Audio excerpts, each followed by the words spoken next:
Hello, welcome back. I spent this Sabbath, excuse my voice again, I've got a cold, but um, I spent the Sabbath exploring, oh, I don't know, what would you call it, widely disparate areas of knowledge and application of that knowledge. Um, Part of it comes from my day-to-day work, which is in cybersecurity, and also my Protestant Christian theological background, um, and trying to bring the two together because we as human beings have something that differentiates us from the rest of the world. We are, to just put it in biblical terms, made in the image of God. We fallen, but we still have elements of that in us. And I know there's a whole debate around what that exactly means. I'm not getting into that in this video. But in dealing with what's happening in the world around us today and the kickback reactions and our, what would you call them, our tech bros, our elites, and what they're pushing us toward, and how do we deal with it? Um, the church has to have a voice, and and I I struggle with the fact that the church doesn't have a voice because Thomas Chalmers, way long ago back in the 18th century, who you're going to hear a lot about in this video, who was in the Church of Scotland at the time, um, spoke to these things and gave us directions that actually we could use today. So, what are we dealing with today? Well, AI, one, and what one of the most evil men on earth calls the fourth industrial revolution. And I know there's kickbacks to that, there's rejections of that, but technically we are definitely moving into to my layman's eyes, a fourth industrial revolution. So, what can Chalmers teach us about some of this? So, the question that lies under everything is how do we make sure that our machines, our markets, our efficiency serve human dignity? That's the key, instead of replacing it. And AI, in some cases, and some wrong uses of it, are actually really doing that. They're replacing human dignity and human imagination and human thinking. And AI is not really AI. It's not artificial intelligence. I prefer the term that I read in one of my college courses here recently is advanced intelligence. It's not artificial. It's just advanced. It's a useful tool. Not much different than some of the tools we're going to come across as we go through this presentation. But every generation has to answer this question because we're constantly adapting, we're constantly improving, we're constantly moving forward. We're not static, we're dynamic. And we have to answer this question about artificial intelligence, and we have to do it in a theological and moral manner. Now, I know there are a ton of videos, a ton of information. IBM and other places are working on ethics as it applies to AI, but they're doing it outside of any theological framework. And that is its weakness, that is its error, and it needs fixed. So, who was Thomas Chalmers, the guy I mentioned? Well, he was a Scottish pastor. He lived between 1780 and 1847. He was known as what most of you may not even know. He was a polymath. This guy was a genius. He he was a Christian who was also a genius. And yes, guess what? There's a lot of those out there. So what did he see in his day? Well, he lived through the first industrial revolution that drained the countryside of its people and moved them into the cities. Oh, wait, you say, have I not heard that before? Walking cities, all these things that are attempting to move people into mass urban areas. Well, yeah, guess what? This is the basis for that. Now, his answer, his premise here was not just to outright reject industry, but to insist, to stand on the fact that people, you and me, are just never merely inputs. We're not just cogs in the machine. We are something different. So what he did in his lifetime was he rebuilt this whole principle that we've lost today around small known neighborhoods where people know each other, where you remember each other. I mean, just the other day, my wife was telling me how she went into a bathroom somewhere and was washing her hands after she was finished. And a lady was standing next to her, and the lady looked over at her and said, "Hey, you may not remember me, but I used to work at Walmart. And I remember you because you were always one of the nicest, most friendly people that I ever dealt with at the cash register." That's that's that personal connection that we need to have once again. He asked, and I love this quote, he asked an industrial question with a pastoral heart. Problem is today most pastors don't have a heart for their people anymore. They've lost that. And we've lost the theological basis that Thomas Chalmers worked under uh, to deal with these issues that we're dealing with today. And really, they're not new. They've been here for a while. And here you see the example. Here's the first industrial revolution when steam was introduced. Then you had electricity introduced. Then you had computers that came into being. And now you have AI. It's not speed, it's how we deal with it. It's, are we handing over our decision making processes to this AI? Who gets hired? Who gets seen? Who gets help? How are these things monitored and implemented? And if we do not reclaim the idea of a local connection, we will lose ourselves in AI.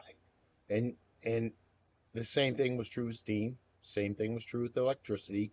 All you have to do, take up a few Charles Dickens books, my friends, and read them. Because he wrote during that period too.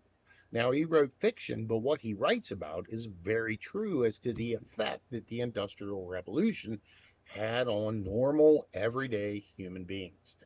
We're in no different shape than they were then, only it's got a different name now, it's AI. But we need that theological basis, that premise on which to build. Now, if we go with Imago Dei, or image of God, then we begin to realize some vital truths. Worth comes before usefulness. I've suffered from this myself. I know many others have as well because businesses are now run according to what the bottom line is, which is the dollar amount. Um, the person is not valuable because of output. The value is given, it's not earned. Now, I'm not going to discard the output because I have worked with people who couldn't do anything right, couldn't provide any output, and they become a drain, and thus they have to be corrected. But when we're dealing with the idea of human beings, work is a calling. It's not just a cost line. Now, I've started working as a custodian here lately, and that little bit of truth drives through the entire organization that I'm now a part of. It's not just work, it's a calling, and I have to respect that because they're seeking to influence their fellow human beings in their life.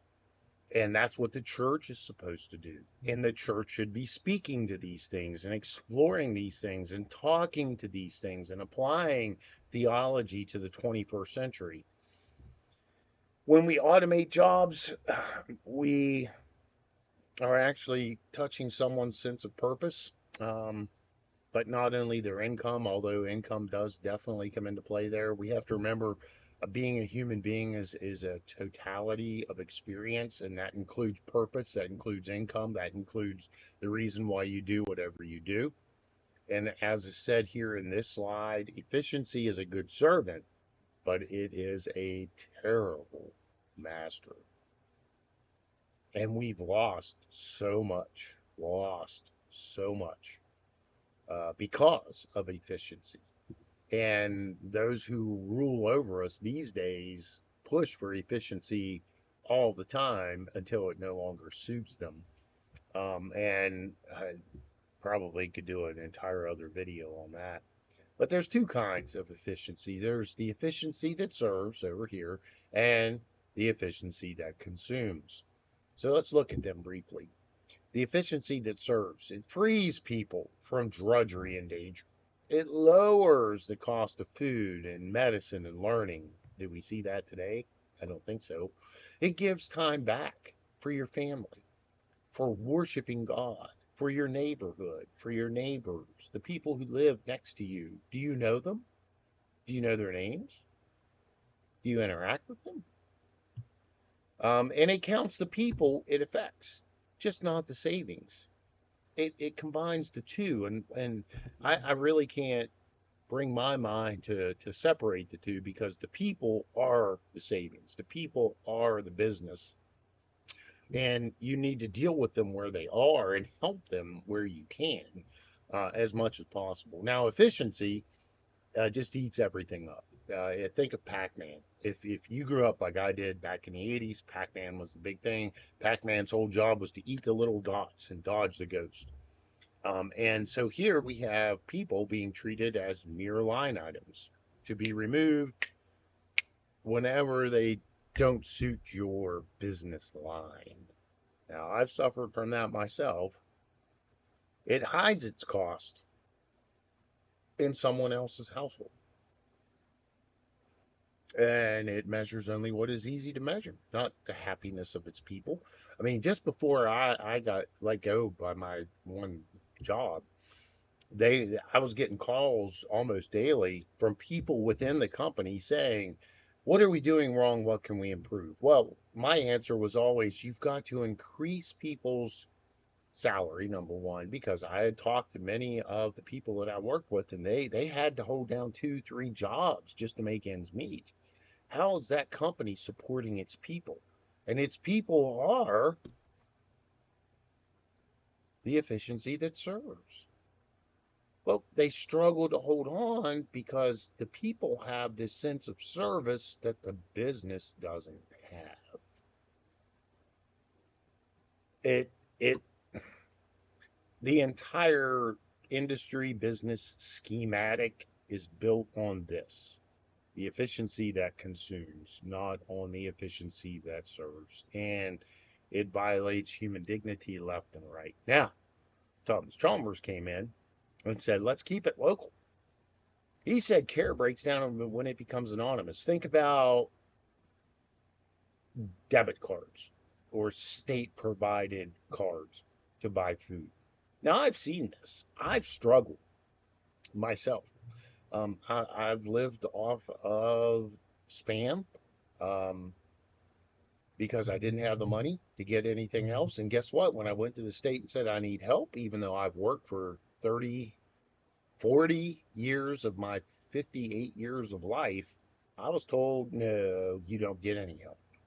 And then as I go through the local discount grocery store, I see a family coming through the checkout with an entire cart full of nothing but seafood and steaks. And you know what they paid for? A state dependent card that I cannot get because I make too much on my retirement. That's anonymous care and it breaks down. So what Chalmers did was come in and break down his parish or his local neighborhood that was under his church into small districts, each with a person, an elder or a deacon in the church, who knew the households by name. So they became knowledgeable of the family, of what they were going through, of what difficulties they faced, and then they helped them in that manner. They were able to help judge with that person, not just the average, which is what the government works off of, but what that person is going through at the time, and then help bear the burden of the cost that that person is going through at the time. Um, Very nice. And so what you have is our world today is dealing with algorithms and building these decision making processes on just pure mathematical outcomes, and it's losing the personal flavor. It's losing the personal connection, which we need to regain if we are going to help one another out. So, in Chalmers, one of his most famous sermons, the heart is not emptied of an old love by argument, it is filled with a better one. We will not out argue our love of convenience. We can only be captured by something better, by God, and by our actual neighbors, those people we live next to every day and deal with, or should deal with, and should know, and should have affection for. Like my neighbor that lives next to me, they moved in after we did. They have a little dog, and the little dog and I have become friends. And it's kind of a funny thing because that little dog waits for me at the door to come out every single day. And I have to visit with him or he's not happy. And we've come to know each other that way. I walk to work some mornings, and when I walk to work, there's a guy that lives half a block away from me. He sits in his garage with the doors up, often not doing much, but when I come by, I stop and talk to him. And we've got to know each other that way. He's got to know me, I've got to know him. That's knowing your neighbor. And that's what we have to get back to, even in the fourth industrial revolution. So, what does this look like on Monday, which is coming tomorrow? Well, who pays? Before adopting a tool, name the people whose work it changes and name them out loud. Try it, see what happens. Keep a human in the loop. Don't rely on AI or some algorithm or some program to tell you who you should hire and who you shouldn't. Ask about the person, talk about them. Protect the slow goods, that rest. Like today, it's the Lord's Day. It's the Sabbath. It's a day of rest. Enjoy it. Worship, friendship, attention. These aren't things to be fixed. They're things to be embraced and even expanded upon. Actually, they do need to be fixed because they've fallen away. And the church should become the central part of your neighborhood once again. Right now, it seems to be schools, the public government funded education centers that rest in most communities, and they've become kind of the centerpiece. Whereas once it was churches, and it should become churches once again if we are to see a corrective action. So, once again, efficiency in the image of God, remember, begins with remembering whose image we are in, and that is God. And if we fail, then we not only fail ourselves, but we fail the future. Let's seek to recover this. Let's seek to recover the idea that the church is the center of community and that our neighbors matter, but not rejecting outright the processes that are making life better on many fronts. Takes balance. And it seems we're out of balance these days. Let the church's voice be heard. Let your voice be heard. Speak to these things. Stand up for the truth. And do a little research on Thomas Chalmers because he really did a lot of good things. Enjoy the rest of your Sabbath. It's closing in on the end, but enjoy and embrace God's word.